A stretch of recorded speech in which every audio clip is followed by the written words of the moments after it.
Halo teman-teman mahasiswa, berjumpa lagi pada perkuliahan metode numerik.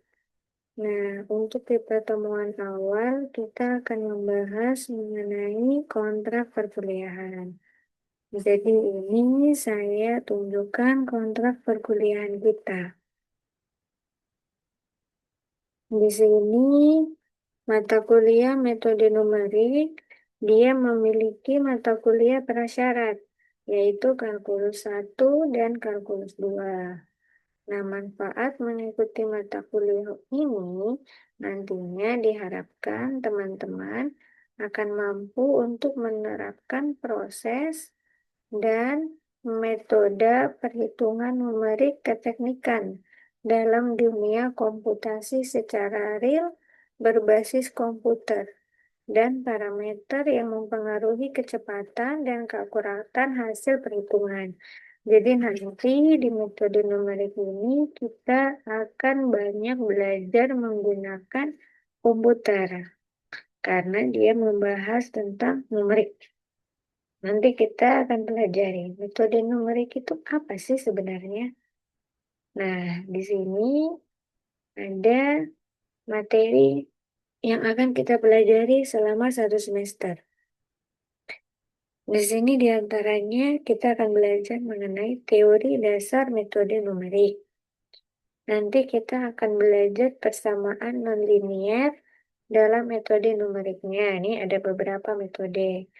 Kemudian nanti kita akan belajar persamaan linier, tapi menggunakan komputer, atau lebih tepatnya Microsoft Excel. Kemudian ada tentang interpolasi. Nah, capaian yang diharapkan nantinya teman-teman akan mampu memahami dasar dari metode numerik itu sendiri. Teman-teman juga dapat menyelesaikan perhitungan-perhitungan yang tujuannya untuk mencari solusi numerik. Nah, di sini juga ada indikatornya. Nanti teman-teman bisa baca. Nah, ini ada organisasi pembagian materinya. Ini semua materi yang insya Allah akan kita pelajari selama 1 semester. Nah, nanti kita akan banyak menggunakan Microsoft Excel untuk perhitungan metode numeriknya. Nah, untuk strategi perkuliahan kita sama kayak semester lalu. Jadi, di situ ada diskusinya, nanti ada ceramah, saya menjelaskan materi, kemudian teman-teman menyelesaikan soal, nanti kemudian teman-teman memaparkan hasil dari yang teman-teman dapatkan. Nah, tugas-tugas juga sama seperti semester sebelumnya, di mana nanti tugas-tugas itu bukan hanya tugas yang dikumpul. Tugas yang kita kerjakan bersama-sama, yang teman-teman aktif mengerjakan, walaupun tidak dikumpulkan, itu pun juga saya nilai sebagai nilai tugas. Nah, kemudian ada UTS pada pertemuan ke-8, UAS pada pertemuan ke-16. Nah, untuk kriteria penilaiannya ada sedikit perbedaan, di mana untuk semester ini saya menaruh bobot kehadiran 20%. Di mana kehadiran ini bukan hanya kehadiran saat teman-teman hadir di kampus, tapi teman-teman aktif hadir di Zoom itu juga saya nilai sebagai nilai kehadiran. Kemudian ada keaktifan atau tugas. Jadi bukan hanya nilai dari tugas-tugas yang teman kumpulkan. Teman-teman aktif di kelas atau di Zoom itu juga saya nilai sebagai penilaian. Kemudian ada UTS dan ada UAS. Nah, kemudian di sini adalah rencana perkuliahan kita. Itu sampai ke pertemuan ke-16. Nanti teman-teman bisa lihat, ini adalah rencana, di mana tanggal yang ditetapkan itu bisa berubah-ubah sewaktu-waktu berdasarkan kondisinya kita nantinya. Nah, kemudian ini tata tertib yang saya buat. Teman-teman bisa baca jika ada yang mau ditambahkan atau ada yang teman-teman merasa keberatan dengan aturan yang diberikan, bisa teman-teman memberikan masukan. Masukannya bisa di grup atau bisa lewat ketua kelas yang menyampaikan langsung ke WA saya. Nah, kemudian nantinya kontrak perkuliahan ini saya minta untuk teman-teman pelajari, kemudian teman-teman nanti tanda tangan di sini. Saya minta tolong ketua kelasnya, perwakilan untuk memberikan tanda tangan setelah berdiskusi dengan teman-teman yang lainnya ya. Oke, ini kontrak perkuliahan dari saya. Nanti akan saya share juga di grup kontrak perkuliahan ini supaya teman-teman bisa baca dengan seksama. Karena ini merupakan aturan kita selama 1 semester. Oke, sekarang kita lanjut ke materi kita yang pertama. Jadi, yang pertama adalah kita mau tahu dulu metode numerik itu apa. Mungkin ada yang pernah dengar, tapi belum tahu secara jelas metode numerik itu apa. Jadi, dalam pembelajaran ini, nanti diharapkan teman-teman akan mampu mengenal untuk memahami mengenai apa itu metode numerik. Ya. Jadi, metode numerik itu merupakan bagian dari metode matematika. Jadi metode matematika itu dia bermula dari adanya model matematika atau ada persoalan kasus yang kita buat ke dalam model matematika. Nah, itu ada beberapa bidang. Baik ada bidang fisika, kimia, ekonomi, atau engineering. Ada persoalan, ada kasus, kita buat model matematikanya. Nah, untuk mencari solusi. Namun ada kalanya persoalan yang diberikan itu kadang tidak dapat kita selesaikan atau kita tidak dapat menemukan solusinya. Nah, ketika kita tidak dapat menemukan solusinya, itulah yang kita katakan dengan metode numerik. Jadi metode numerik itu solusi yang didapatkan nanti bukan solusi sejati atau bukan satu solusi. Dia ada menggunakan pendekatan. Nah, kalau metode yang selama ini teman-teman pelajari itu metode analitik, di mana ketika teman-teman menyelesaikan suatu kasus, teman-teman menggunakan rumus yang ada, kemudian langsung teman-teman dapat hasilnya. Nah, itu masuk di metode analitik. Nanti ada perbedaan, teman-teman bisa lihat apa sih perbedaan metode analitik dan metode numerik. Sekarang kita lanjut. Kalau metode numerik, itu dia punya teknik penyelesaian permasalahan, itu dia pakai cara operasi hitung, di mana operasi hitungnya itu dilakukan dalam jumlah yang banyak. Kemudian di sini disampaikan prosesnya pun berulang. Sehingga nanti dalam prakteknya untuk menyelesaikan metode numerik itu kita perlu bantuan dengan komputer. Nah, itu nanti makanya kita menghitungnya menggunakan Excel. Itu bantuan untuk menyelesaikan metode numerik. Nah, di sini ada perbedaannya, teman-teman bisa lihat. Untuk metode analitik, nanti hasil yang teman-teman dapatkan itu cuma satu hasilnya. Kemudian nilai errornya 0. Jadi kalau sudah dapat hasilnya segitu, pasti itu sudah jawabannya. Di sini ada contohnya. Untuk kita mencari nilai X, kita menggunakan pembagian 20 dengan 5. Berarti X itu kita dapat 4. Yang dimana ketika 4 kita masukkan ke dalam X di sini, maka hasilnya pasti 20. Oh, berarti 5 dikali 4 adalah 20. Hasilnya cuma satu. Atau ada soal 1 ditambah 1 hasilnya sama dengan 2. Nah, hasilnya cuma 1. 1 ditambah 1 hasilnya pasti 2. Bukan 3, bukan 4, bukan 5. Solusinya 1. Nah, beda dengan metode numerik. Kalau metode numerik, solusi yang didapatkan adalah solusi hampiran, di mana dia punya nilai error atau nilai kesalahan di dalam metode numerik. Namun nilai kesalahannya itu biasanya mendekati 0. Nah, ini ada contohnya. Contohnya itu misalkan kita mencari luas lingkaran. Nah, luas lingkaran itu nilainya pi itu adalah 3,14 atau 22/7. Nah, nilai ini kita dapat dari nilai pembulatan. Di mana kalau dikalikan, itu hasilnya tuh bukan 1. Dia hasilnya berkoma-koma, dan biasanya tiap orang kalau itu dengan koma, biasanya hasilnya akan masing-masing berbeda. Dia tidak punya nilai pembulatan seperti metode analitik. Nah, itu bedanya metode analitik dengan metode numerik.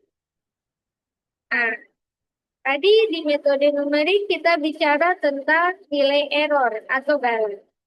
Nah, error atau galat itu sama dengan kesalahan.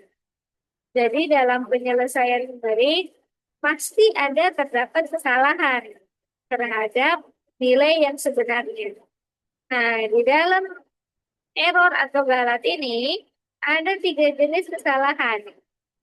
Ada yang kesalahan bawaan, kesalahan saat pembulatan, dan kesalahan saat pemotongan.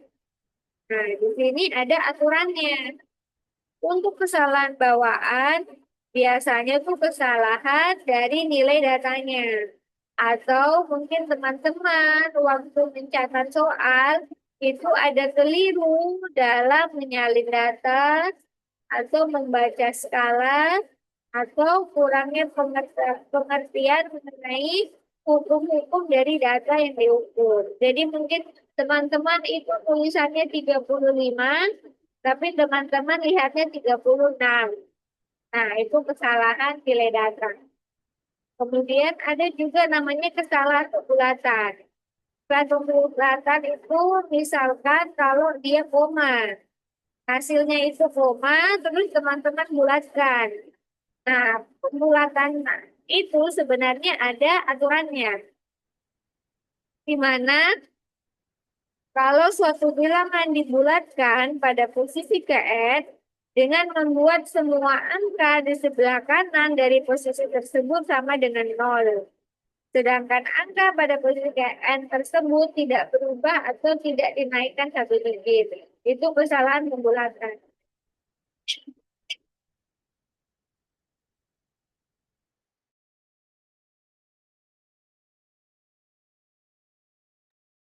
Ya, sini teman-teman ada beberapa aturan pembulatan.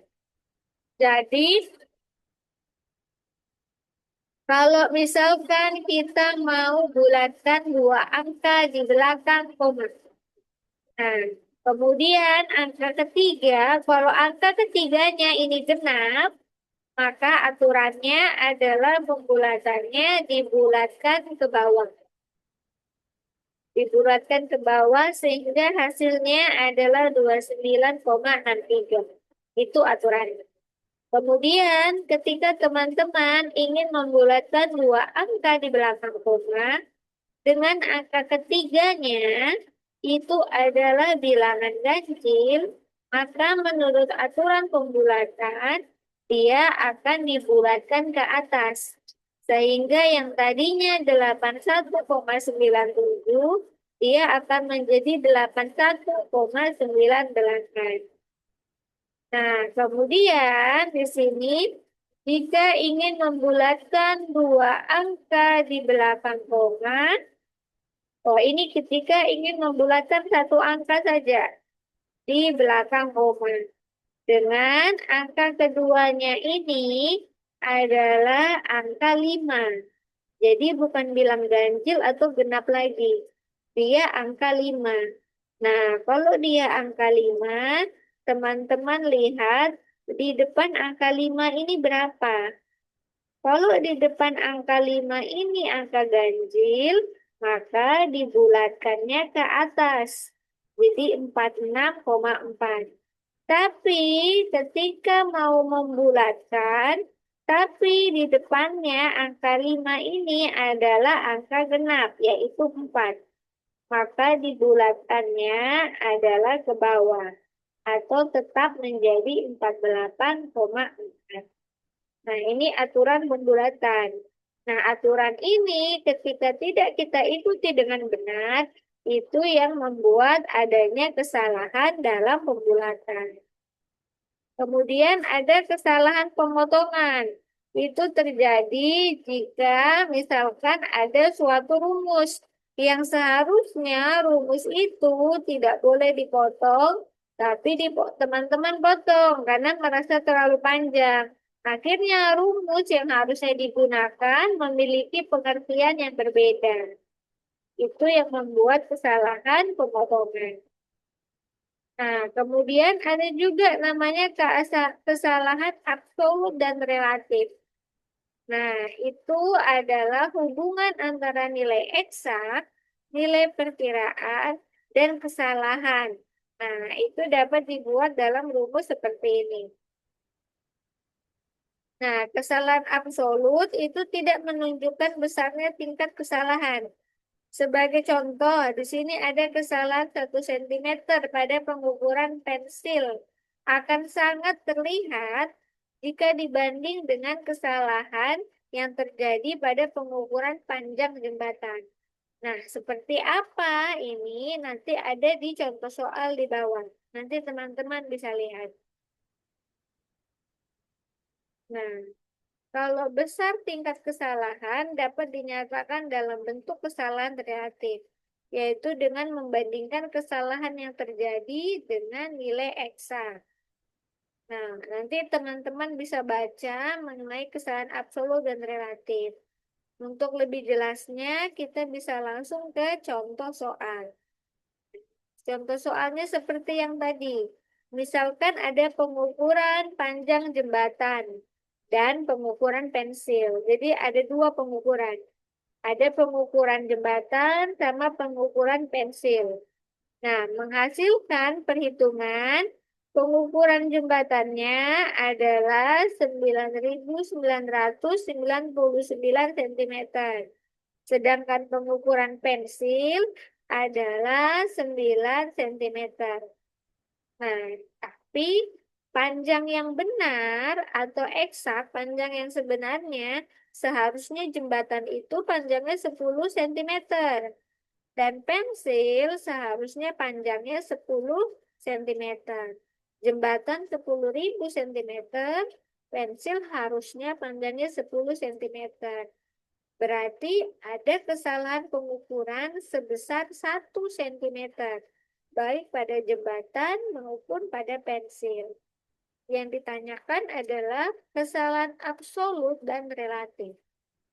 Nah, untuk kesalahan absolut, tadi di atas rumusnya adalah pakai E. Nah, teman-teman lihat di atas untuk kesalahan absolut. Nah, untuk kesalahan absolut, rumusnya pakai ini.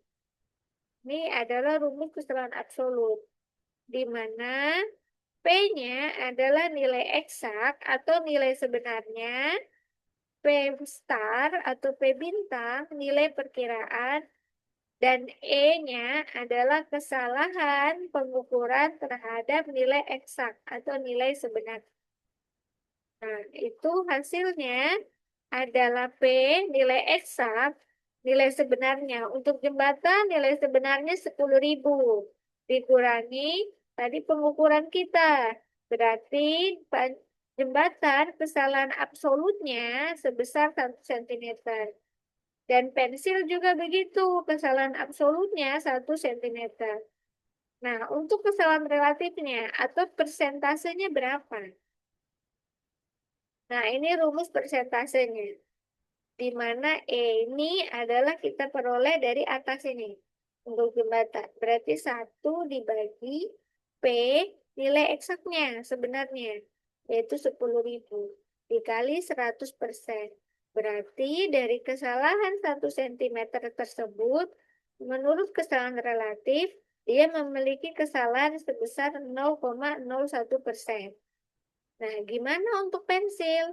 Pensil dengan besar kesalahan 1 cm tadi, kita bagi dengan panjang sebenarnya dari pensil dikali 100, maka dia memiliki kesalahan relatif sebesar 10%.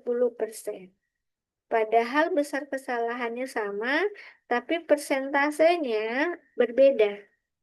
Nah, dari contoh tersebut menunjukkan bahwa meskipun kedua kesalahan sama, yaitu 1 cm, tetapi besar kesalahan relatif pensil itu lebih besar ya, dia 10% dibanding kesalahan relatif dari jembatan.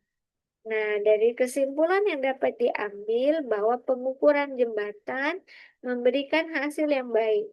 Jadi semakin besar, semakin panjang yang diukur, maka besar kesalahannya tidak akan terlalu kelihatan. Sehingga walaupun kesalahannya 1 cm, dia jauh memberikan hasil yang terbaik, di mana persentase kesalahannya hanya 0,01%. Sementara hasil pengukuran pensil, karena panjang pensil itu mampu kita capai, yaitu 10 cm, sehingga besar kesalahan 1 cm itu terlihat begitu berarti, begitu terlihat, di mana kesalahannya sebesar 10%. Nah, jadi itu kira-kira penjelasan video mengenai tentang metode numerik. Jadi di sini saya harap teman-teman sudah memiliki bayangan metode numerik itu apa. Intinya adalah metode numerik itu kita tidak bisa hitung dengan perhitungan biasa. Kita tidak bisa hitung menggunakan kalkulator atau kita menghitung manual biasa. Seperti kita dapat 5 kali 2, 10. 4 kali 5, 20. Metode numerik tidak sesederhana itu. Metode numerik itu biasanya dia punya proses perhitungan yang berulang-berulang.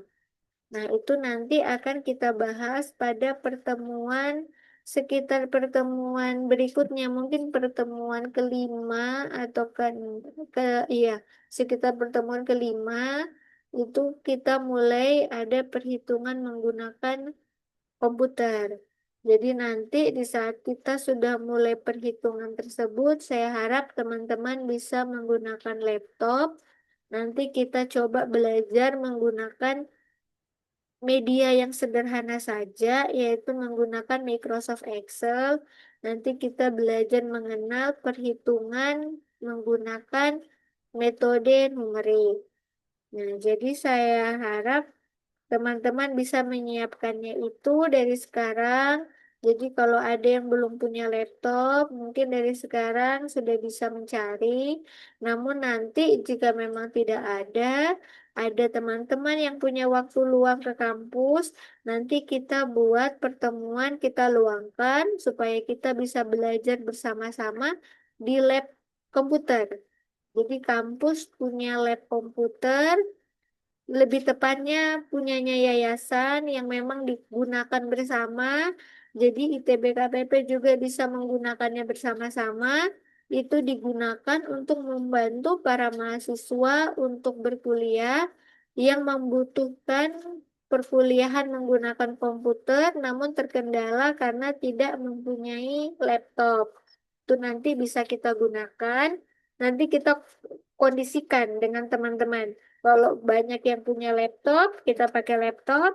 Namun jika banyak yang memiliki terkendala dengan laptop, nanti kita bisa pinjam lab komputer agar saat kita membutuhkan mulai belajar perhitungan, teman-teman semuanya bisa ikut belajar. Namun untuk beberapa pertemuan ke depan, kita bisa by Zoom dulu karena pertemuannya masih dapat kita jangkau dengan kita menjelaskan dan saling berdiskusi seperti ini. Jadi saya rasa sekian dulu video pembelajaran dari saya. Jika ada yang ingin ditanyakan, silakan ditanyakan Japri WA bisa, melalui ketua kelas bisa. Sekian dari saya, sampai jumpa semuanya teman-teman.